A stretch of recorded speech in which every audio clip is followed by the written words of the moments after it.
These errors are not an issue with having complete sentences. That's not the problem. The problem is we have complete sentences, but we've put them together in such a way that leads to errors. So let's look at this simple example. I walk, I run. What's the problem with this? Well, we have two independent clauses, two complete sentences. I walk, I run. Yes, they're short, but remember they are sentences because they've got a subject and a verb. And we put them together with nothing. We just smashed them together. This is called a run-on sentence. So you need to have some punctuation, additional words, something that you can use to connect these sentences. So for example, and we'll go more into detail on how you connect sentences later. But for example, you could do a period and separate them. You could do a comma and a conjunction. We'll talk about these in, I believe, the next video. How about this one? I walk, then I run. You might say, well, at least we have the word then here to connect them. Unfortunately, then is not good enough to connect two complete sentences in this way. We'll go through the words that are good enough to do that, but then is not one of them. So we would still technically have a run-on sentence here. He visited the aquarium, stole a seal. So here, the difference between this and the other two is there's no second subject here. It doesn't repeat he or give us another subject, but we still have what could be called kind of a run-on / fragmenty kind of question. It's just a sentence. We haven't combined these together in a logical way. You could say something like, he visited the aquarium and stole a seal, for example. Wednesday is the day that my team is most productive. We end up finishing more than we accomplish on the other 4 days of the week. So again, sentence length, as we'll see, doesn't really have anything to do, just like it doesn't have anything to do with fragments. It doesn't have anything to do with whether a sentence is a run-on. Now, it turns out in this case, this is a run-on sentence, but you have to look at the structure. Notice we have two complete sentences. Here's the first sentence. Wednesday is the day that my team is most productive. Period. Complete. We end up finishing more than we accomplish on the other 4 days of the week. Period. Complete. And now notice we have just connected them with nothing. We just smashed them together. That's not good. And we'll talk about in the next video how we can combine those. So a run-on is when you have two independent clauses. Remember, these are sentences that stand on their own or can stand on their own, smashed together with no attempt at fancy word coordination. And the next video is about coordination, which is basically about how you attach them properly with punctuation or other words. And as I said, length doesn't matter. So if we read this sentence, it's a really long, certainly wordy, descriptive sentence, but it's not technically a run-on because there's no two independent clauses, at least, connected improperly. John sat in the restaurant he loved as a child, a restaurant that reminded him of days spent walking the streets of the great city with his pals, wondering if he would ever see outside its walls, but he said nothing to his companion as they ate their meals in silence, melting in a summer heat undiminished by the puny, ineffectual air conditioner hanging limply on the shabby wall across the room. So, long sentence, a lot going on here, but structurally it's okay. If you break this down and you see how all the parts are connected, you would find that this is not a run-on sentence. It's not anything. It's perfectly fine, valid sentence. Now, certainly it is very descriptive, to put it kindly, and maybe you would only see something like this in fiction because it's more artful, but it is legal. At least it would be if this were on the SAT, though you would never see a sentence this complex on the SAT.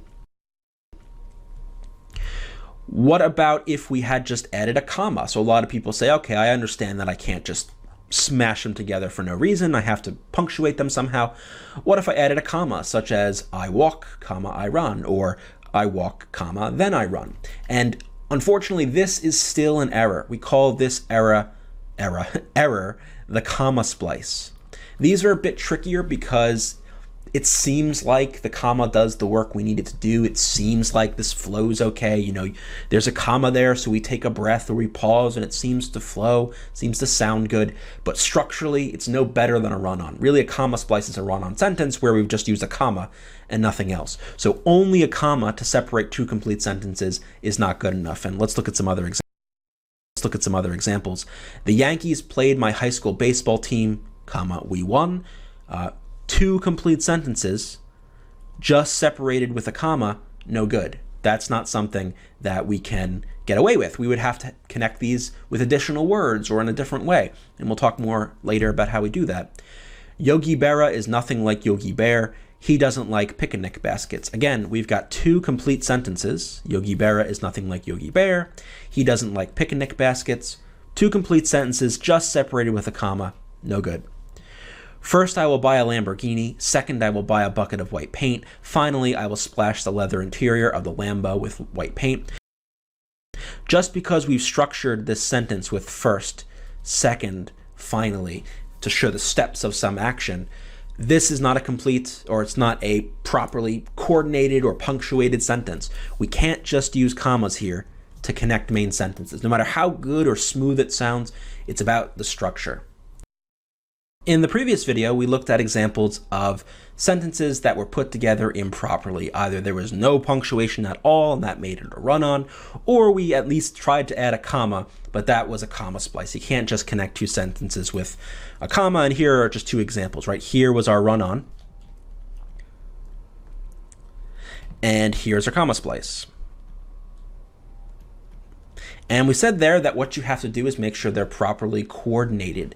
And by coordinated, it's a fancy word for basically saying you got to connect sentences, complete sentences, in particular ways. And in the next set of videos, starting with this one, we're going to talk about the ways you can do that. And the first basic way to do that is to use a comma, but also to use what's called a coordinating conjunction. And we're going to go through all of the coordinating conjunctions in a second that you can use. But you know quite a few of them. And is a coordinating conjunction. But is a coordinating conjunction. Or, nor, so. So all these words can be used to connect two complete sentences with a comma. So in the first case, I walk, I run, if we add a comma and then let's say an and, that would work fine. I walk, comma, and I run. You could, for the next one, also add an and right here. I walk, and then I run. Which coordinating conjunction you use, as we'll talk about in a second, depends on the logic of the sentence. You also, for the first one, could have done I walk, comma, or I run. I mean, it's the same. I mean, it's not the same, but grammatically speaking, structurally, it's the same. The meaning is different, but the point is you have to have that comma and that conjunction. He visited the aquarium, stole a seal. There's actually kind of two ways to look at this one. One is to add that comma and then conjunction. So he visited the aquarium, comma, and he stole a seal. That would be fine. Notice when we add the comma and the conjunction, we then have to make sure that we have a complete sentence. So we can't, for example, do he visited the aquarium, comma, and stole a seal. Because if we did that, if we just wanted to add an end, which is actually legal, we don't need the comma at all. And this is what's called, fancy word incoming, fancy phrase, a compound predicate. Basically, you have two actions that he is doing. He visited the aquarium and stole a seal. It's really just one sentence. If you wanted to make it two separate sentences for whatever reason, you could do that. But then you'd have to add your comma, you'd add your conjunction end, and then you'd have to write a subject. So something like that. So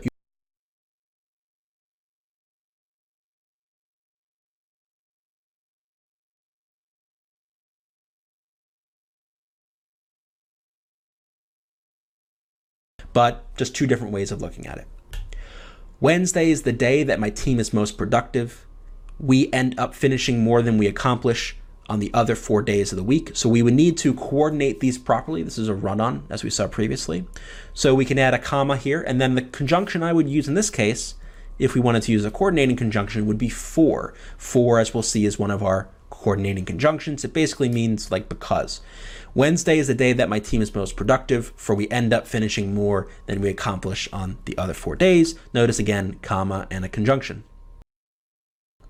One group thought that the scientists were correct, another group thought they were wrong. This one, I guess we could use and, but I probably would prefer to use but. But shows contrast, right? So sometimes you have to use something like but instead of and to emphasize that contrast. Other times you'd want to use and instead of but if there is no contrast between those two sentences. Other times it depends. You can use either. In this case, because these two sentences are opposed to one another, they're showing opposite ideas, we would want to use but to connect them. Let's formally define coordination and go through the example conjunctions that you can use. So coordination is when you're connecting two or more complete independent sentences using a comma and a fanboys conjunction.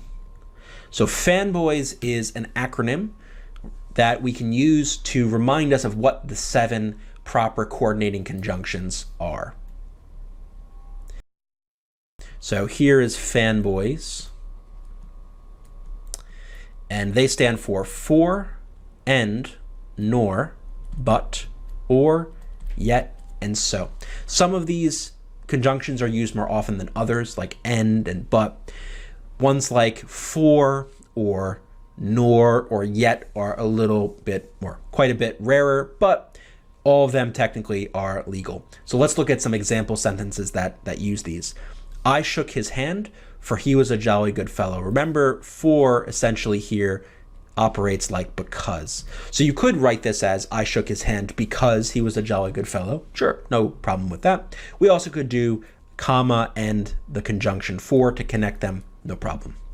We saw this one previously. I walk and I run. Don Draper doesn't treat women well, nor does he treat himself well. So here we're using nor you're typically going to use when you have two sentences that are basically saying the same idea and they're both negations, right? In this case, we have does not, which is kind of a negation. It's a negative thing. And then nor does he do this. First, I will buy a Lamborghini. Second, I will buy a bucket of white paint. Finally, I will splash the leather interior of the Lambo with white paint. So here, I might not use coordinating conjunctions in the typical case. I might actually use, as we'll see in, I think, the next video, semicolons. But let's say we wanted to. What would I do? Again, it's kind of awkward to do it that way. I suppose we would just use and.